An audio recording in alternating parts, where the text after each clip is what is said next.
Iwan ko na lamang kung hindi siya mababalisa kapag ito ay iyong hinampas. Balisain siya gamit ang isang maliit na bote. Hello mga guys, kumusta kayo? Panibagong araw, panibagong video na naman tayo. And sa araw na ito ay isa na naman video ang aking tuturo sa inyo na simpleng gabay o simpleng pamamaraan na makakatulong sa atin. At bago ang lahat, gusto ko lang mag-disclaimer sa mga taong hindi naniniwala at hindi gusto ang mga kagaya nitong video.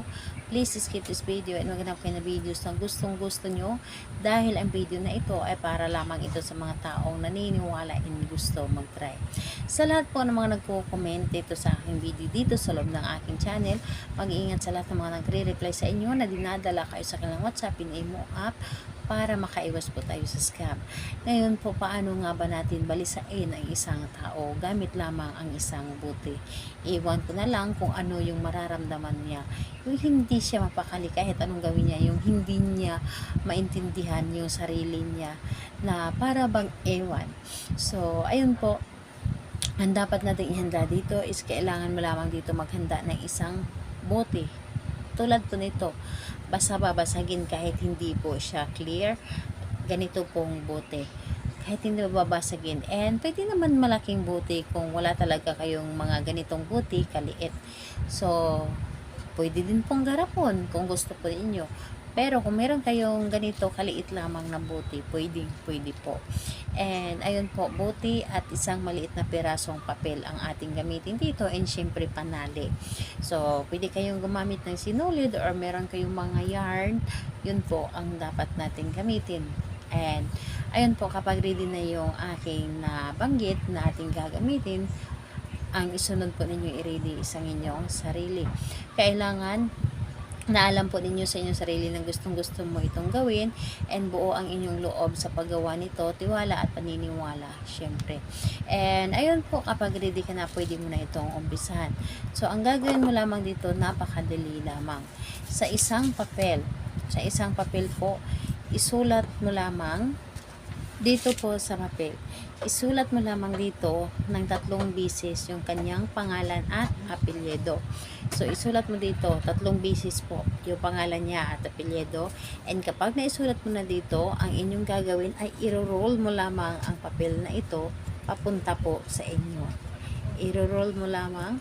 And ayun po, pagkatapos nun ay ilagay mo dito sa loob ng bote.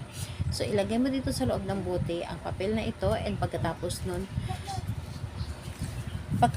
nun, ito ay iyong talian dito. Talian ng yard, ribbon, or kahit na ano, yung sinulid, pwede din po. Itali mo ito doon sa iyong bintana. Itali mo ito sa may bintana at hampasin mo ito ng 7 beses. Kumuha ka ng kahit ballpen or hanger, pero mas napakalaki po ng hanger or stick na maliit.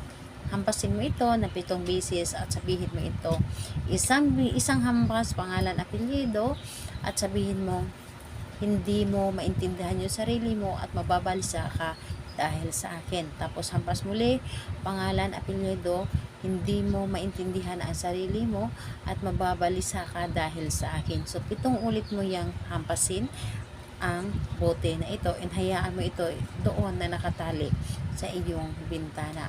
And wag mo ito ipapakita sa iba. And dapat po yung tatalian or pagtatalian mo nito, wala pong tao na makakapunta doon, or yung tipong ikaw lamang. And pwede naman ito sa loob ng inyong cabinet. So, hayaan mo ito, and kapag naalala mo, pwede mo itong hampasin muli para yung taong ginawan mo ito talaga namang hindi ito mapakali o talaga mababalisa ito. Gawin ito sa kahit anong araw naman at oras, pwede po. Basta buo lamang ang inyong loob sa paggawa nito. Salamat po sa inyo. Bye bye everyone. God bless us all.